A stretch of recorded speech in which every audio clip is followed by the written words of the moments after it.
Today we're going to be looking at some stories related to King David, and these stories are taken from 2 Samuel and 1 Kings, the first few chapters of 1 Kings.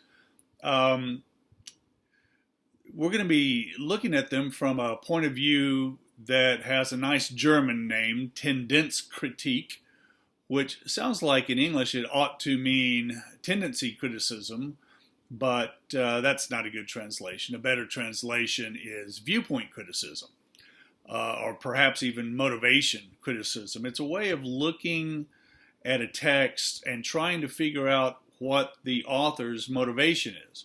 In this case, the author of this passage, even though he may have used other sources, we suspect that he did, but the final author is someone we call the Deuteronomistic historian.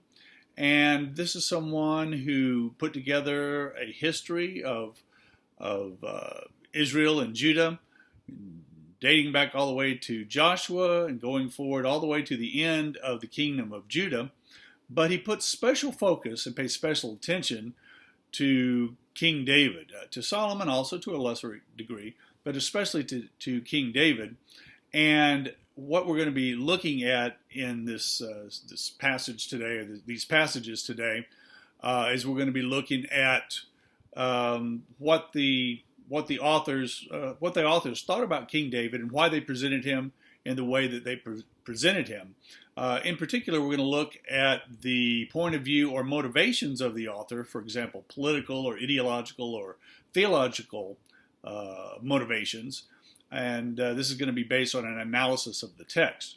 I ask you to read Baruch Halpern's chapter that was called King David Serial Killer. Now, that's a great title, and he chose it purposely to be provocative, and I think he succeeded in that. And I think that Halpern sort of, probably in some ways, overstates his case. Nevertheless, it's an interesting case that he makes.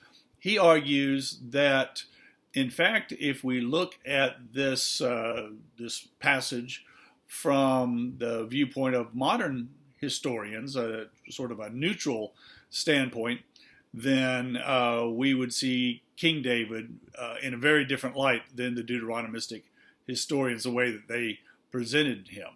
One other thing I asked you to read was an excerpt from the Anglo-Saxon Chronicles. And the reason I asked you to read that was because I want you to see the contrast between a chronicle's approach to history, that is just listing events one by one, and an approach that analyzes the history and gives interprets it, gives meaning to it. In German, there are two different words for history. One of them is Historie, which is obviously where we get our word history from, and the other word is Geschichte. And Historie and Geschichte are different in that Historie focuses on just citing the events that happened, whereas Geschichte includes an interpretation of those events. And certainly in Samuel and Kings, we get an interpretation of the events that the Deuteronomistic historian describes. So what is it exactly that Baruch Halpern focuses on? He focuses on the people who died as a result of their confrontations with David, or they had run-ins with David, or perhaps they just were inconvenient for David's career, and so they died. Now, that doesn't mean that David is portrayed as killing most of them. In fact, David is portrayed as either directly or indirectly killing or ordering the killing of only a few of these. But so let's examine some of those. First of all, let's look at the ones who the Deuteronomistic historian admits David killed or ordered killed. The first is Uriah the Hittite, who is the husband of Bathsheba. This is in 2 Samuel chapter 11. Uriah the Hittite was an officer in the army. He fought under David's general, Joab, and David falls in love with his wife, Bathsheba, and he orders him killed, and as a result of it, David ends up marrying Bathsheba, and in fact, she is the mother of King Solomon. The other people that David is explicitly said to have killed or to have ordered to be killed were 7 descendants of Saul, 2 sons of Saul and his concubine Rizpah, and 5 other sons of Saul. The grandsons of Saul. These were sons of Saul's daughter Merab, who had originally been promised to David as a wife, although he didn't end up getting married to her. So there are these 7 descendants of Saul that David kills, and also Uriah the Hittite. Particularly with the descendants of Saul, can you think of a motivation that David might have had to want to do away with some of the descendants of Saul? Well, Saul was the previous king, and his descendants had a right. They would have claimed the right to the throne. In fact, some of them did claim the right to the throne. Yet David has them killed, and so they are not around anymore to take advantage of their claims to the throne. Now, what about other people in the story that David is not said to have killed, and yet it redounds to David's benefit that these people died? Well, first of all, there's King Saul. The Deuteronomistic historians go to great lengths to show that even though Saul was an enemy of David, David was not an enemy of Saul. Saul pursues David around the wilderness for what apparently is several years, and even when David has the opportunity to kill Saul, he doesn't take advantage of that opportunity, and yet Saul dies in battle against the Philistines, and guess what? When Saul dies, the throne of Israel is vacant.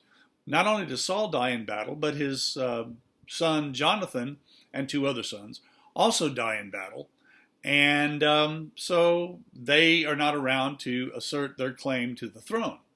Now, what about other people that die to David's benefit, although he is explicitly said not to have killed them directly? There's a guy by the name of Nabal who dies, and David ends up marrying his wife. He's a very rich man. David marries his wife, and all of a sudden he's a rich man as well. I've already mentioned Saul and Jonathan and Saul's other sons that were killed by the Philistines in battle. Interestingly, just before this battle between Saul and the Philistines, David is in the camp of the Philistines. In fact, he lives in Philistine territory, and he is ready to go out into battle with the Philistines on the side of the Philistines. But at the last minute, he is told that he has to stand down, that the Philistines don't trust him. And so the Deuteronomistic historians say, see, David, even though he lived among the Philistines, he didn't go out and fight with the Philistines against the Israelites. Okay, nevertheless, the Philistines defeat Saul, and Saul, the throne of Israel is vacant. Who else? Well, there's Abner. Abner was Saul's general, and then after Saul dies, another one of his sons who survives, his name is Ishbaal, or he's sometimes called Ishbosheth. He becomes king of Israel when Saul dies. When Saul dies, David becomes king of Judah, and so they have 2 rival kingdoms that are in place at the same time. Abner is, as I said, he's Saul's general, then he's Ishbaal's general, but he gets mad at Ishbaal for reasons we don't need to go into, and he defects to David, and yet he ends up being killed because of, Joab kills him. Joab, remember, is David's general, and they say it's for family reasons. Nevertheless, this benefits David again, because the troops that followed Abner, they no longer have anybody to follow. And so who are they going to follow? Well, they're going to follow the best general around, who happens to be Joab, who works for David. After this, Ishbaal himself, Saul's son, he is killed by a couple of Gibeonites who are mentioned. And now all of a sudden the throne of Israel is vacant, and David assumes the throne of Israel as well. So this is all working out very well for David, even though, according to the text, he is responsible for very few of these deaths. They just happen to drop dead, or people kill them, and it's very convenient for David, but he has nothing to do with it, again, according to the Deuteronomistic historians.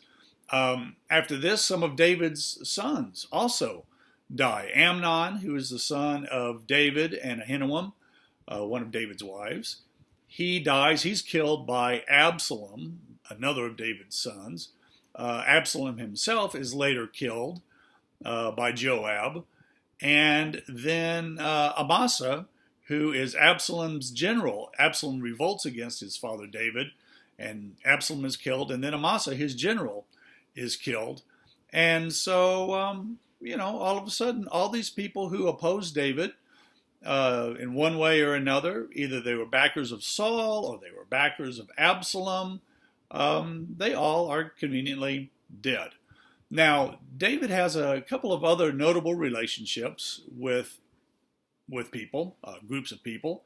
One of those relationships I've already mentioned. This is with the Philistines. The Philistines were the main enemy of Israel during this time period, and even going back to the time of Saul, to the time of Samuel, and even into the time of the Judges, before there was a king in Israel. Despite the fact that they were Israel's main enemies, David seems to have some kind of family connection with them, and he takes refuge among the Philistines. So they obviously, despite the fact that the story of David and Goliath was a Philistine warrior, despite the fact that David killed him, the Philistines still take David into their arms, so to speak, and David lives among them in safety. What does that say about David's relationship with the Philistines and his relationship with Saul? Then there's another group called the Gibeonites, who were enemies of Saul. We don't know why, the text never tells us, but Saul kills a bunch of Gibeonites, and in revenge for this supposed incident, which we don't know what it is, David orders 7 of Saul's descendants to be killed. And all of this, as I say, always works out to David's benefit. What are some other things that work in David's favor that end up having him be able to claim the throne not only of his own tribe, Judah, but also of the state of Israel, which represents other tribes on whose throne Saul had sat for a number of years? He is anointed by Samuel, who's the same one who anointed Saul, again, according to the text, according to the Deuteronomistic historians. The Deuteronomistic historians say that Samuel, and also God, rejected Saul. When Saul and his heirs die, that obviously leaves the throne open for somebody to take. Well, it turns out that David had taken other steps. Well, it depends on how you look at it, but it could be seen that David took other steps to ensure that he would be the person to take Saul's place should he happen to die in battle.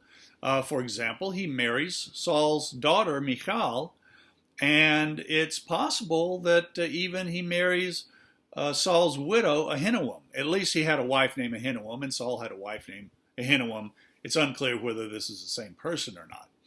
But it was very common in ancient times for someone to stake a claim to the throne by marrying the previous king's wife. If she was the right age, anyways, marrying age. We see this actually in the Deuteronomistic history. Abner, the general, tries to marry Saul's concubine. This is what gets him into trouble with Ishbaal. Adonijah, one of David's sons, tries to marry David's concubine named Abishag. And these are just a couple of examples of marrying the previous king's wife or concubine in order to stake a claim to the throne. David also had a claim that he had a divine covenant with God. This is mentioned in 2 Samuel 7 and was announced by the prophet Nathan. David also captured the city of Jerusalem, which, even though it was in the middle of Israelite territory, had not been captured before. It was still ruled over by the Jebusites, and the Israelites just lived all around them, but had never conquered the city. David conquers the city, and because it's right in between, geographically in between Israel in the north and Judah in the south, this becomes a very strategic location for David to have his capital. And then also David stakes his claim to the throne by subjugating all the surrounding nations. nations like Moab and Ammon, Edom, Aram, Amalek, and there are others as well. So, what exactly is it that Baruch Halpern is saying about this? And this is what I want us to discuss when you break into your groups. Does he have a point when he says that the Deuteronomistic historian who's telling these stories is so pro-David? He's definitely pro-David. There's no question about that. But Halpern says he is so pro-David that it's clear that he has slanted the way he tells the history, the way he tells the story, perhaps even twisting some of the facts in order to make David look as positive as possible, and as a side note, making Saul look as bad as possible.